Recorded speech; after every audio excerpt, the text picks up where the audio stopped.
Okay, Mom. I wasn't sure until now, but there's this cult, and they're targeting me, and supposedly going to try to kill me tonight. I don't know what to do. That's the beginning of the text message I received from Noble, my 15-year-old, about an hour after drop-off at school one Monday morning. I was at the gym setting up a circuit for the boot camp I train at 8:30. I thought for a moment that it was maybe a prank, that some other kid took Noble's phone and sent it. I called him, but he didn't answer because class had already begun, so we exchanged a couple more texts. When it became apparent to me that it wasn't a prank, that someone was actually threatening my child's life, my teeth went numb. I could see the hairs on my arms stand up. I took a deep breath.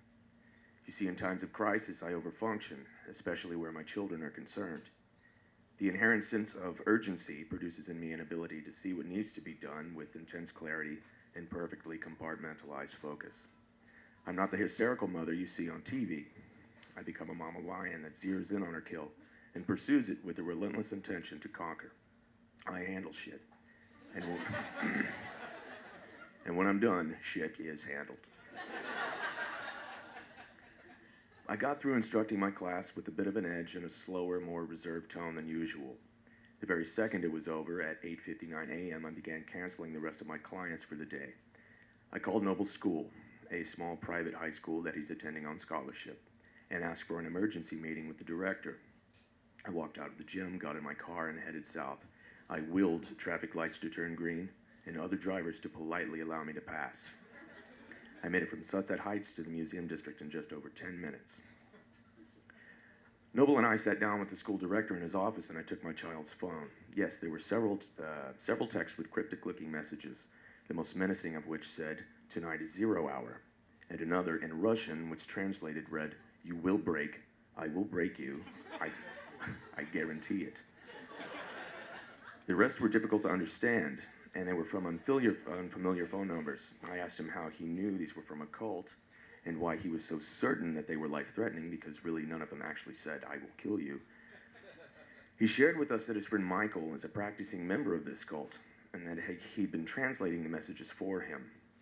Noble also told me that the messages started several days before, and they'd been trying to deal with it on his own. I saw replies from Noble to the sender in text threads that said things like, "What did I do wrong? And please tell me what to do to stop this, and I'm sorry, I don't want to die." It was breaking my heart to know that he had been suffering silently, trying to resolve this, learning that for days he had been trying to handle it all alone.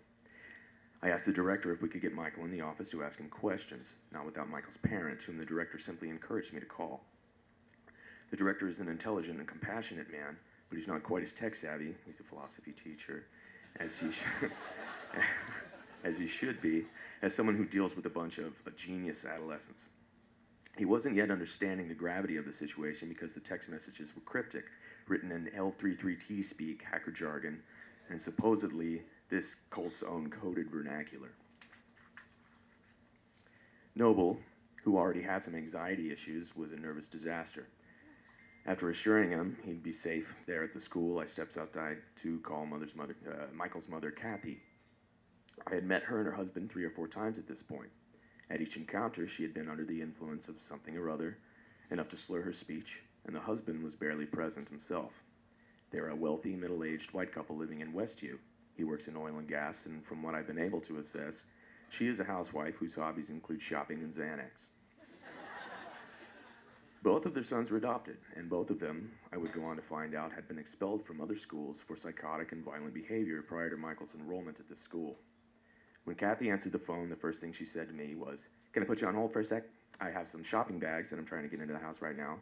Blanca isn't here to help me on Mondays, but there was a sale at Nordstrom, so I just had to go." This was the most lucid I'd ever known her to be, and she was almost manic. After being on hold for about 3 minutes, she came back online, flustered, and said, "Okay, done. So what's this all about?" I gave her the details of what I knew. Kathy claimed to have no knowledge of Mikey being involved in any kind of a cult, said that the very idea was just absurd, but she agreed to stop by the school in the next hour to talk with Michael and the director. Later on, after all was said and done, I would learn that Michael had actually been reprimanded a month earlier when students and teachers walked in on him chanting over a giant black pentagram that he constructed on the floor of the commons area at school. complete with burning candles at each corner and red hooded robes worn by him and two other boys he'd convinced to participate. By the time Michael's mother got around to meeting with the school director, I had already checked Noble out of the school and taken him home. During their meeting, a second student came forward unprompted and said he'd been receiving threatening text messages. They were the same ones Noble had been receiving. The director finally began to take things more seriously and asked Michael directly if he was responsible for them. Michael became irate and defensive and refused to let any of the adults, including his mother, look at his phone. Michael and Kathy were then escorted off school premises. Over the next 24 hours, it became apparent that Michael was actually the one sending the text messages. He'd been using a third-party app that shows a different number than the senders on outgoing messages and phone calls.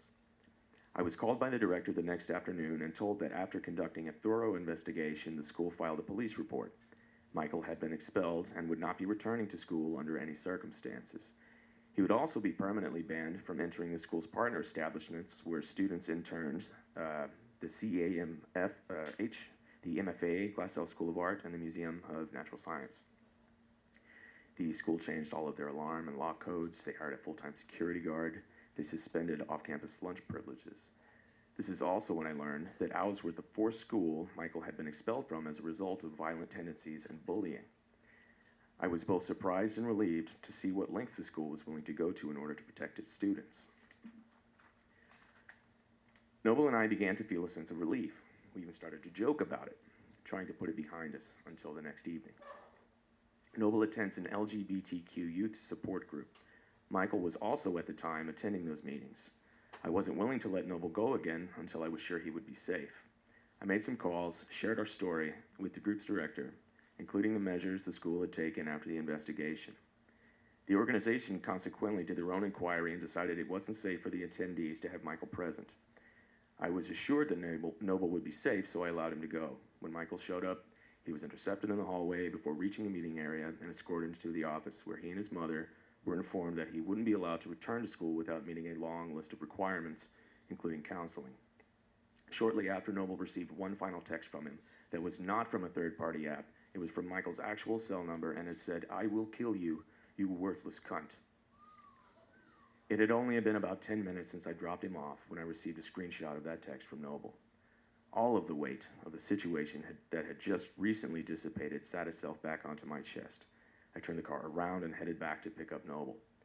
We left and went to the closest police station to file a report. I called Kathy, left her a voicemail to let her know that I had filed a report and why. Her response was a quick text message that said, "You did what you had to do. I just don't know why Noble is being so mean to Michael." We haven't heard from Michael since then, although we know he attempted to ask other students what the school's new door codes are. We are still contending with a large degree of emotional fallout, even 6 months later. Noble thought Michael was his good friend before this all went down. I do not believe that Michael is in a satanic cult.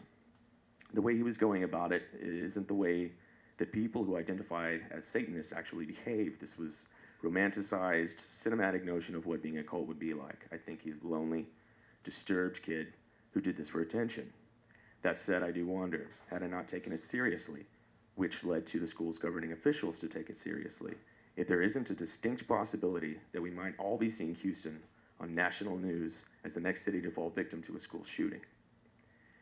The day after we filed the police report, we took one last cautionary measure, stopped by T-Mobile to have Noble's phone number changed. The clerk who helped me was reading out a few different numbers to choose from. On the third one, he giggled a bit and said, "This one might be fun. It ends in 666. Do you want it?" No thanks.